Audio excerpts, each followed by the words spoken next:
Yo, Stay Swole Saturday, just finishing up with the Saturday morning workout, man. Y'all know how I do. Night shift hustler.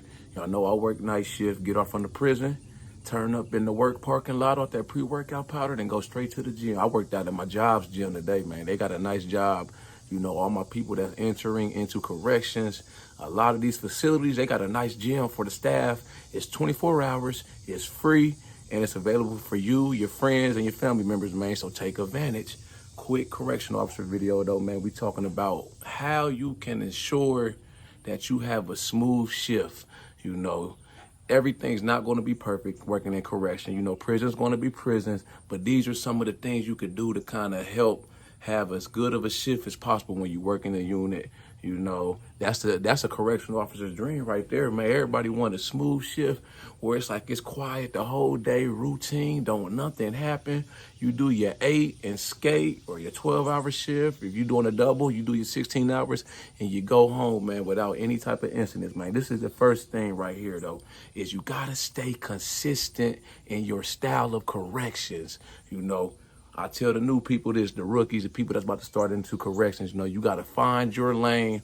You got to find how you want to run your unit and who you are as a correctional officer. You know, you can't run hot and cold. You can't be, you know, inconsistent as far as your style of corrections. You know, one day, you know, you go in there and it's like you a RoboCop. You by the book. Everything's by the book, man. Everything. It's no gray areas, no discretion. You either right or you're wrong, you know. And it's like you bust the inmates' balls every second you get. They already know what to expect when you work in the unit. Oh, man, we got such and such today, man. We already know what we ain't going to be doing, this and that, you know. And then you can't come in there, you know, the next day or next week, you know, and now you trying to like, you just switched your whole style up. You trying to be, you know, cool with the inmates, laid back, you know, you right in the middle now. But you ain't being too hard or too soft. It's like now you walking up the inmates, you know, trying to have side conversations about the basketball game last night, stuff like that. They ain't gonna know how to take you. You know what I'm saying? You got to stay consistent and stay that way the rest of your career. You know, if you're going to be a hard ass, you know, I'm not saying it's wrong or nothing, man. You know, everybody has their different styles. You know what I'm saying? Me, I kind of float in the middle. I'm not too hard, too firm on the inmates, you know, but I'm not too soft neither. I'm kind of trying to stay in the middle. You know, I use a lot of discretion when I'm working behind the wall. You know, say an inmate's out of bounds or they do something they not supposed to do, but it's a minor infraction. You know, instead of just trying to always write them up, I may give them a verbal counseling, or I may be like, look, man, you did this. I need you to go out in the front of the unit, the walkway, maybe sweep that up, man. You got extra duty or something, man. You could do that, or I could write you up. You know, the choice is yours. You know, that's a big thing I learned in corrections is you got to use discretion. You know, you can't try to write up the inmates for every little minor infraction. You know, every little thing you see. The lieutenants, the sergeants, man, they gonna be like, damn, man, what the hell? You got down there 50 write-ups in a week, man. You ain't even been here goddamn a month. You know what I'm saying? You gotta learn how to use discretion though, man, you know, and don't, you know, like I just said, don't be the drill sergeant. You in there coming in like Major Payne. You got your damn pot and your spoon banging it, man, waking them up as soon as it's time to wake up, lights on and shit like that. Then the next day in there, you trying to be laid back, shit like that, man. You gotta pick your style and stick with it. This is the next thing, man, you know. It's cool to be friendly with the inmates, you know, like I just mentioned, having conversations. You know, they ask you something about what's going on out in the world. They may ask you stuff like, you know, they about to go home. They like, what you think of this plan, CO? I'm thinking about getting my CDLs, or I'm thinking about trying to start this business. You know what I'm saying? My family got this business. You think that's a good idea? Stuff. It's cool, you know, to have conversations, you know, be cordial with the inmates, keep a working professional relationship, you know, but you still got to always practice situational awareness. You know what I'm saying? Anytime I'm dealing with an inmate, talking with an inmate, I'm always thinking in the back of the head what kind of angle they're approaching me from, you know, because at the end of the day, man, we in this type of environment, you know, inmates, they got ulterior motives. You know, they trying to see how far they could push you. They trying to see if they could soften you up, butter you up, so they could possibly compromise you, get you to bring in contraband, get you to do things you know you're not supposed to do, go against the policy and procedure, you know. So, like I said, man, the inmates, you know, they know I'm cool. They know I'm laid back. They know I do my job. At the end of the day, though, you know, when something go down on my unit, it's a situation or issue, I'm going to address it, you know, and I'm going to make it known that I got to do my job at the end of the day. You know what I'm saying? It's nothing personal. You know, the inmates, a lot of them, they've been doing their bids. A lot of them, this ain't their first time around the block. You know what I'm saying? A lot of these inmates, man, they probably, been doing 10, 15, 20-year bids, man. So they know how the system goes. You know, they know no matter how laid back, cool, approachable you may seem as a CO, you know, even if they just trying to have a sidebar conversation. Like I said, they talking about what the TV show, they may know you watch a TV show that they like to watch, stuff like that. At the end of the day, you still got to do your job when stuff goes wrong, man. A fight, inmate get high, inmate out of bounds during count time. You got to address it, and you got to, you know, write it up. It just is what it is, man. It's nothing personal. This is the next thing, man. You got to show respect to get respect, man. I can't emphasize that enough, man. That's like the number one thing working in corrections is all about respect at the end of the day. You know, if you can show respect, you know, address the inmates, treat them like they humans, you know, while still doing your job, man, it'll make your job so much easier. It'll be a lot of situations, you know, that you can kind of get yourself out of where it could potentially become dangerous, or it could escalate, you know, just by showing respect, being consistent with your job, you know. And then there's going to be those instances, man, where it goes from 0 to 100. You gotta spring into action. You know, it may be like an immediate use of force. You know, inmate, I don't know, man, he goddamn try to bust the window out, man. You got to put hands on him, or he try to come at you with a knife. You got to do what you got to do at the end of the day. The number one goal in corrections, man, as far as COs, is for all the staff to come in and to go home how they came in. At the end of the day, staff safety is the number one priority, man, in my book. And then it's the security of the institution and the safe running of the institution, you know. You want to make sure your co-workers, whoever you looking toward to the right, whoever you looking to at the left, man, you got to make sure they come home in one piece, man, just how they came in, you know, because at the end of the day, when it's time to rally up the troops, when something go down, you know, you got something going on in your unit, you hit your button, your panic alarm, your body alarm, or you call for assistance, man, them gonna be the people that's coming, you know. So you got to have their back like they got to have your back. Even if you don't like her, even if you got beef, animosity, workplace drama, you know, at the end of the day, you still got to come together. You know what I'm saying? This is the last thing I'm going to leave y'all with when it comes to helping you have a smooth shift. As they like to say, every CO's dream is a smooth shift. You know, you got to consider the future too.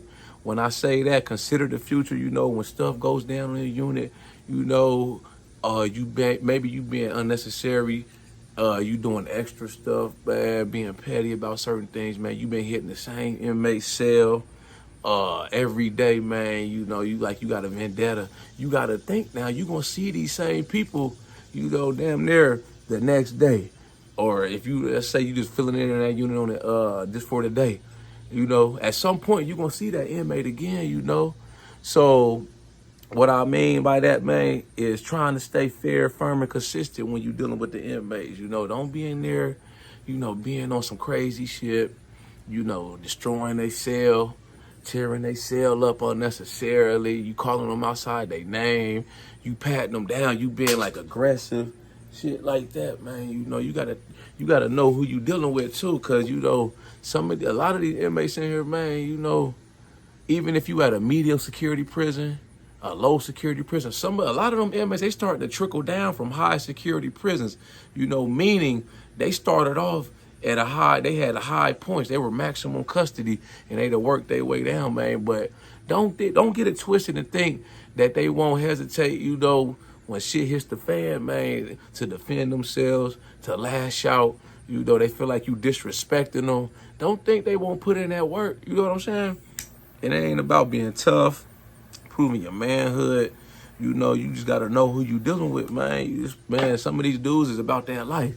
You know, a lot of these inmates, man, all of them ain't just in there trying to do their time and go home. You got some real legit dudes, man. They ain't scared to grab that knife, put that lock in that sock, man.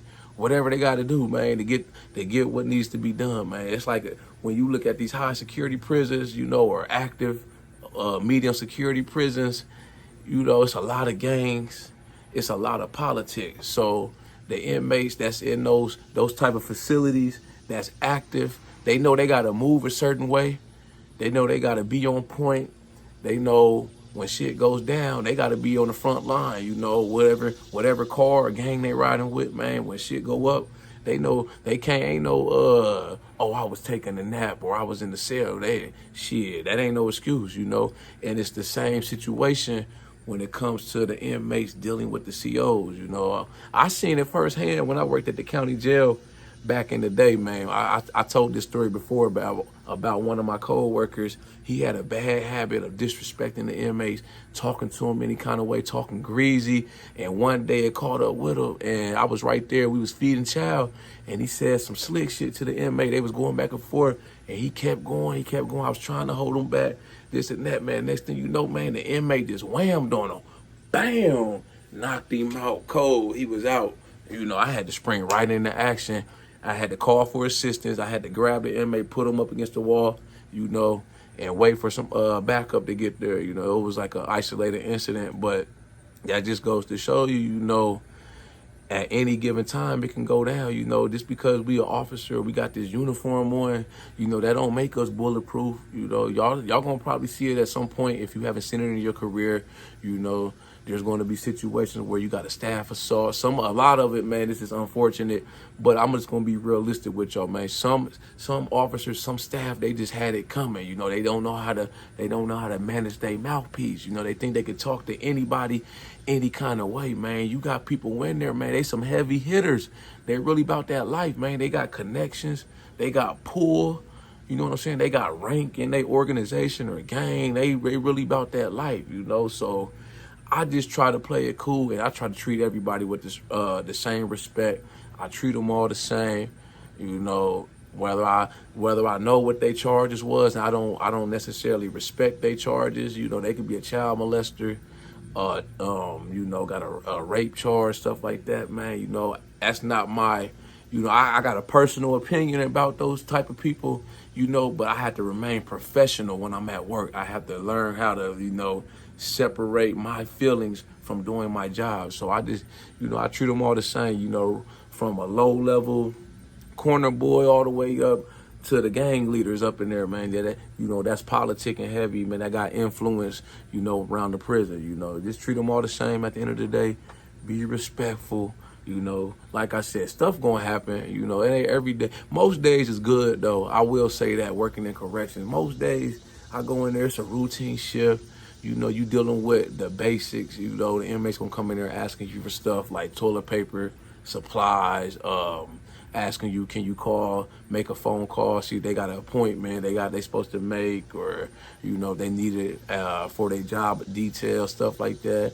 Then you got other staff members from other departments calling for inmates, you know, medical calling for inmates for their medical appointments. Education may need somebody, the chaplain may need somebody, food service. The lieutenant or sergeant may need somebody to come down to the lieutenant's office, you know. So it's mostly routine. You know, you got something going on at damn near at different times of the day. So it's like every half hour you got to move, where they got 10 minutes to get there where they need to go, whether they trying to go to rec, whether they coming back to the unit. Then you got, like, you know, 11 a.m. is usually chow time, lunchtime, 6 a.m. is breakfast. You know, 5 p.m. is like dinner time stuff. So it's like routine. It's the same thing every day. And then you got that 1% where you don't know what the hell done went down and shit that went all to the fan. A riot, fight, inmate get stabbed in the neck, a staff assault, inmate trying to commit suicide, natural disaster, a weather alert, man, a defense go down. You know, the cameras go down, so we got to lock them all in, do emergency count, stuff like that, you know. So just go in there expecting the unexpected, you know, and always stay on point and stay alert, practice situational awareness. And like I said, fair, firm, and consistent, man. Don't overcomplicate the job, man. The shit's so easy.